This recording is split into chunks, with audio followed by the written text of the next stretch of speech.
বলেন আপনারা হাসরের মাঠে আপনাদের হিসাব সহজ হতে চান না কঠিন? সহজ চাইলে রঙে রসে গুনাহ করলে হবে না, ঠেকা বশত গুনাহ করলে আল্লাহ সহজ করবেন, রঙে রসে গুনাহ করলে উপায় নাই। রসুল বলেন জাহান্নামে যাওয়া ছাড়া রক্ষা নাই।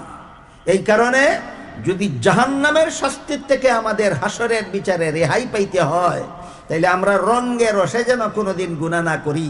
অতীত জীবনে যদি এমন কোনো গুনাহ কইরা থাকি যে কোনো ঠেকা ছিল না, মনের স্বাদে আমি গুনাহ করছি, মনের শখে গুনাহ করছি, এমন যদি হইয়া থাকে, একমাত্র ব্যবস্থা হইল মরণের আগে আগে তওবা করো, আল্লাহর কাছে অনুনয় বিনয় করে কান্দাকাটি করি, আল্লাহর সাথে অনুতপ্ত হই, আল্লাহর সাথে ওয়াদায় আবদ্ধ হও।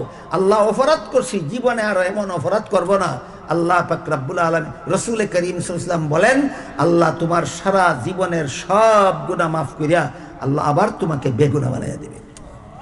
এবার বোঝা থাকলে বলেন, আমরা যারা কঠিন হিসাব হওয়ার মতো গুনাহ করছি, এই গুনার শাস্তি থেকে রেহাই পাওয়ার একটা পথ আছে। এটি তা তওবা কইরা ছেড়ে দিতে হবে, তওবা কইরা ছেড়ে দিতে হবে, আল্লাহর সাথে ওয়াদা করতে হবে, জীবনে এমন গুনাহ আর করতাম না, যেই গুনাহ আমি ঠিকঠাক করছি না, যেই গুনাহ আমি মনের শখে করছি, সাধে করছি, এমন গুনাহ আর করব না। আল্লাহর সাথে পাক্কা ওয়াদা করব, আল্লাহ আমার জীবনের গুনাহ মাফ করে দিবেন।